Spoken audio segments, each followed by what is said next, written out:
Hi everyone, this is Jim. I'm just going to do a little bit of narration and discussion of Chapter 6, Facilitating the Narrative Quality of Sociodramatic Play from Artan Gunsu and Elisa Klein's Children in Play Story in School. And just skipping beyond the first part, which in most of these chapters is kind of a tribute to people's knowledge of Greta Fine and how they knew her professionally and so on.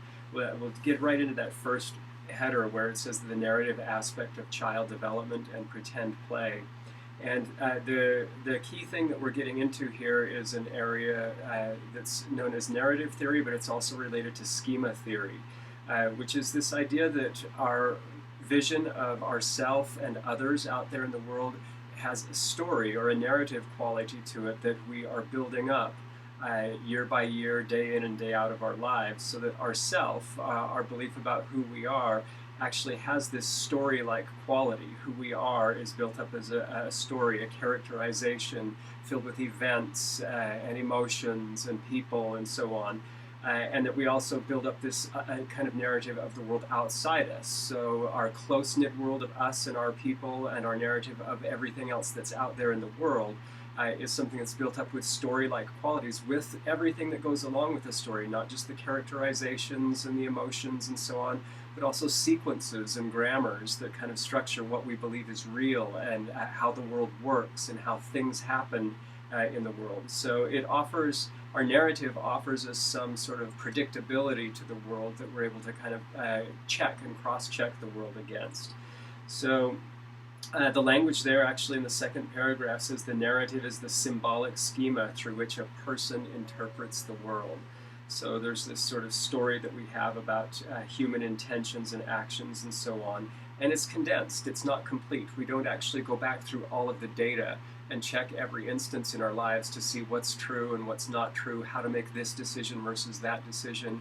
We go based on the general flow of the narrative that we have running. So really informing our decision making, and that creates a lot of potential for us because it offers structure to life and gives us ways to actually get things done. But also it has its flaws. You can see that if we're not actually analyzing all of the data of our experiences in life, but we're going along with the general contour of the story that we have of how things are and how things work, that we're bound sometimes to kind of get things wrong. And there's an old adage that a good story is better than the truth, and in many cases that's true, and it can be to our detriment, but also the people who understand how narrative works are going to understand far better how humanity is rolling and working, and be able to, if not make fewer mistakes, at least know how things actually are running in the world. So let's see. I'm a little bit further down, the third paragraph there now. We've got narratives are based on a child's personal experiences rather than logical or categorical organization. And logical and categorical organizations become vital for much of our later functioning, but they're paralleled with this sense of narrative. So that even our logical and categorical thinking tends to kind of come under the umbrellas of our narratives. It's like the data that we're willing to analyze already comes underneath the story that we already believe in.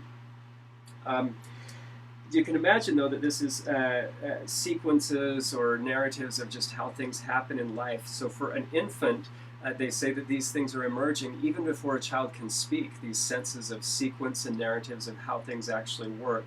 So for an infant, you kind of wanted to imagine it like a storyboard. So you imagine you've got a big Disney storyboard up there with all the scenes for your movie as it's playing out. That's probably more like the way kids are seeing reality, is that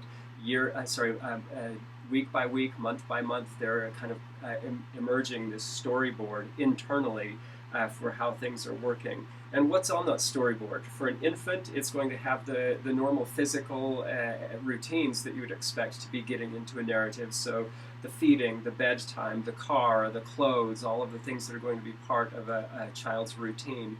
The other trappings of life, the dogs, the animals, the brothers and sisters are going to be the characters populating that. And we can't underestimate the fact that the tone is probably for infants the governing aspect of the narrative. So the feeling of comfort versus annoyance, the feelings of love, the perception of anger or high intensity emotions like that. that these are likely to actually be shaping the narratives more than anything else. So last thing that I've underlined here is that at the end of that third paragraph it reads that it's plausible to expect that further development beyond infancy as expressed in a child's pretend play will emerge in narrative forms. So it isn't surprising to us that we see infants starting to assemble these schemas and narratives, and then later on in preschool years and on into the elementary years we see kids using play to dramatize and act out what the narrative is. So that takes us onto the next page, 134. The basic features of the narrative are kind of outlined here for us. We've got an actor, an action, a goal, a scene, an instrument, a trouble, or a problem. These are basic elements. You could take some of those elements and map them straight onto Glenn and Stein's story grammar and see that these people, Bruner and the story grammar people, are not contradicting each other, but kind of building on each other's work during the same time frame, the late 70s, the mid 80s, the early 90s, and so on. So Greta Fine is the one who actually puts the finer point on the fact that it's this emotionally consequential aspect of living that ends up being at the core of the narrative. So it's that affective or emotional function that stories have of organizing our emotional responses to the worlds.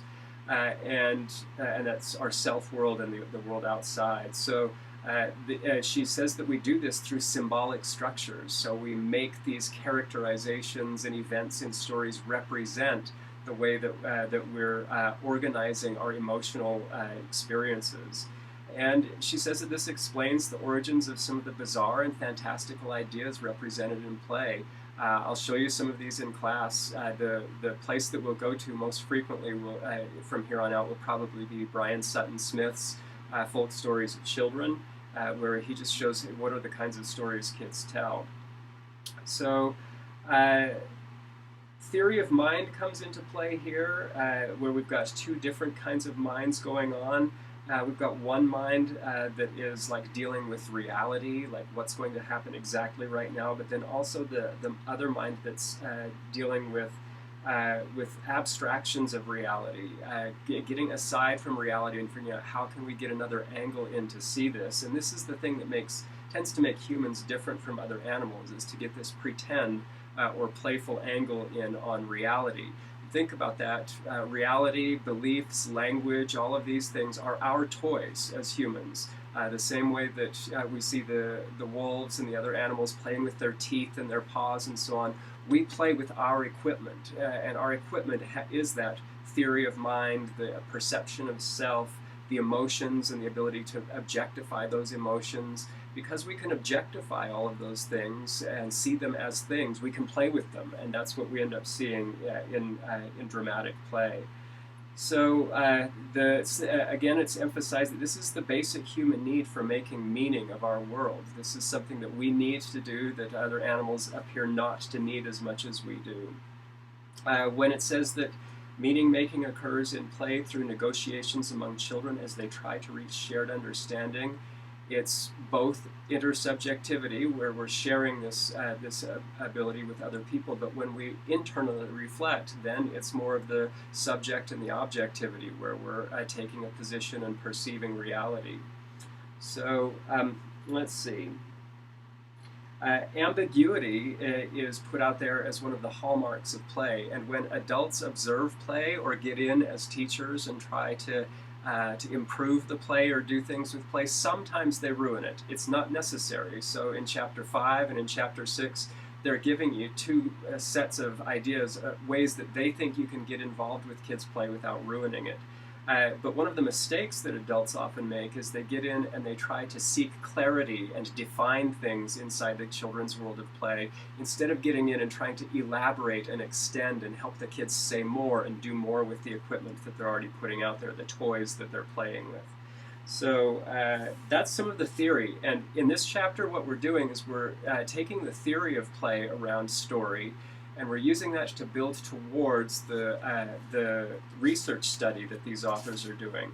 So as we're building towards it, we're going through Glaukman, Kashi, and Koresh, the authors of Chapter 6, are using all of this research on play to lead us towards what they think is an interesting way to study play with kids. So let's get down into the next bit. So we've got a couple more sections of discussion before it gets to the actual results of the research study. And I'll try to get this done pretty quickly. So sociodramatic play has kids playing with objects, and they construct all of these meanings through these dialogues that they might have with one another and playing with objects. So they're playing with things and they're playing with each other, and as they're doing so, all sorts of emotional reality starts to come to the fore. So one of the stories I have about this is when I first started observing children's play, I spent several months observing just on the playground and during recess so that I could get a sense for what it was. And one of the very first things I observed was I observed a couple of first graders playing with the toys, the pretend play toys in their classroom. And a couple of them went over and got the doctor equipment and started to play together with some of those things. And this is emotionally charged because they've got all of the equipment like the shot syringes, the needles, the stethoscopes, all of these things that are so important to kids. And one of the kids gets out the little reflex hammer and gets the other kid set up on a little table and gets ready to hit the kid on the knee with the hammer. And instead of saying, I'm going to check your reflexes, the kid has the hammer and is going like this, and the first words that come out of her mouth are, "Tell me when it hurts," and which whips back with the hammer, and the other kid just shies out of the way. It's like, the script that was played out there with the hammer was not the exact script, but it really captures the emotional content that kids have in going to the doctor, and it was way more dramatic and interesting and funny for the kid with the hammer to say, "Tell me when it hurts," than to say, "I'm just going to test your reflexes. This won't hurt at all." So it reads at the top of page 136 that children seek to integrate their individual experiences to get a joint action plan, but it doesn't necessarily mean that they end up agreeing on everything as they're playing. So they might be doing things and pushing along, and one kid sees things going one way, another one going the other way, and they talk about it, and they still end up being able to do their own versions of the play without separating from each other. So staying inside the same basic narrative, but having their own way of playing it out.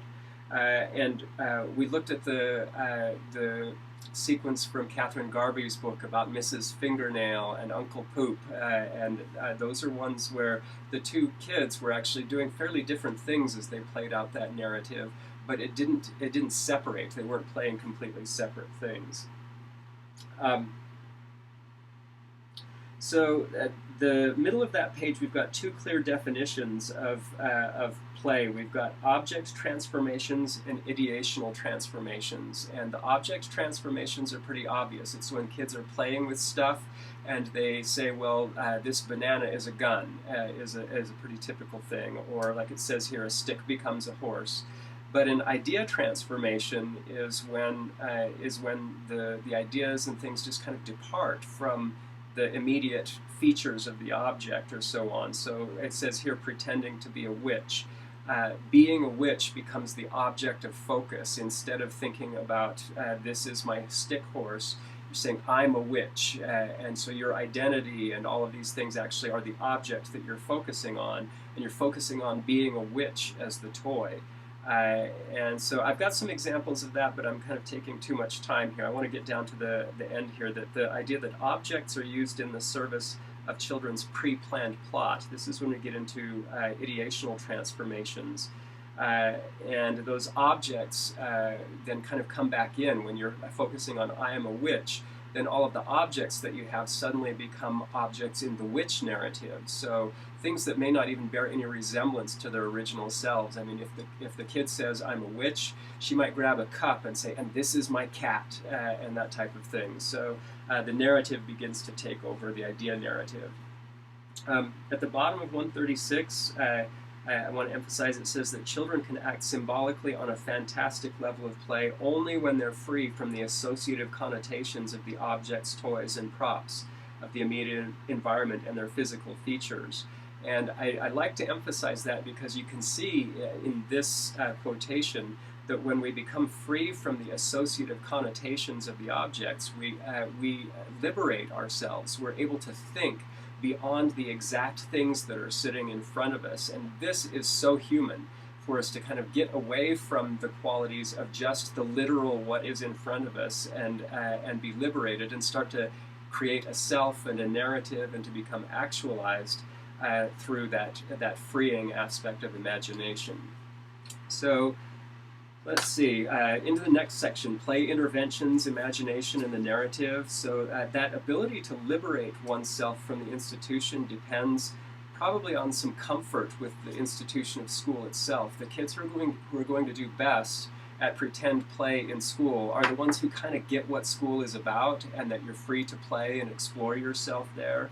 So it's not strange that what the researchers start from is from this idea that kids who already come to school privileged, with families that value and understand school, that prepare them for school, that talk about school, that those families are going to have kids who are much more ready to use school as a springboard towards imagination. And so for the kids who don't show up that way, this chapter is telling us teachers can actually get in the way and do some things that help kids come along who aren't already pre-prepared. So one of the shames that they show us is what we've talked about in class, which is that in today's world, we see even kindergartens and preschools focused on achievement, and what they're doing is they're taking away our human ability to play with the equipment that would make us more flexible, more able to write our narratives. And that flexibility and creativity that they emphasize here is supposed to be the hallmark of American education. It's why people from around the world send people to the United States to go to college, to go to high school if they can, and so on, is because they see that value of flexibility and creativity, and yet we seem to be working against that in the way we're structuring school. So they mentioned that all of the previous research studies they found didn't spend much time thinking about the facilitation of imagination or narrative. So that's what they end up saying, is that there's a lot of research out there on dramatic play, but not much that's telling us about how it approaches the narrative quality. Story was what was missing from that research. And so their hypothesis is, if we get in there to these medium income and low income schools, where most of the kids are in those socioeconomic statuses, what's going to happen? Are we going to be able to bring play along, or is it not possible? So they found some things that were not unexpected. They found the expected distribution of kids when they randomized them as groups. And they found that, not strangely, that the kids who came from lower economic homes had a lower vocabulary. When they show them pictures, that's the Peabody PPVTR test, they show them pictures and then they measure what the kids are able to say about those pictures. Kids who come from a lower socioeconomic status don't have as much to say about the pictures. So they knew who they were dealing with, and they didn't see anything unexpected in those groups. And out of all of that, what did they do? They found that when they observed and cataloged all of the stories, the sociodramatic stories, that they got about 48 of them before, when they checked the kids before they had done anything. Then they did their little intervention, their little study, showed the kids how to play, asked them questions and so on, did this intervention, and then they got about 48 stories afterwards as well. And so what they did afterwards, once they had videotaped and audio taped and taken field notes on all these stories, was they took all of those stories, gave them to a bunch of their researchers, and had them use a rubric to check, does it have this, does it have this, does it have this? And using that rubric, they were able to go through the narrative quality aspects. So starting at the bottom of page 139, they're checking, do these sociodramatic stories that the kids are acting out have, one, organization of form? Do they have complexity of the plot? Do they have something along the scale from ordinary to the fantasy that lets us know what kind of story it is? Then we checked imagination. There was a rubric for checking what do we see in way of imagination. And this is pretty remarkable, because they're taking something that you and I would just say, well, it's just play.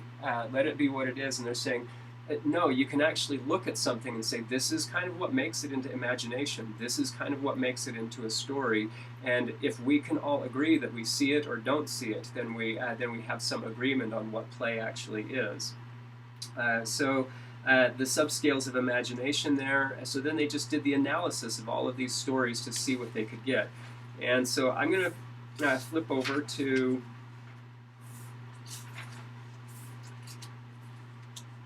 the research study, and we're going to have to talk in a completely different video about the research study because we've got 20 minutes into this one, and that'll take you through about the first half of the article.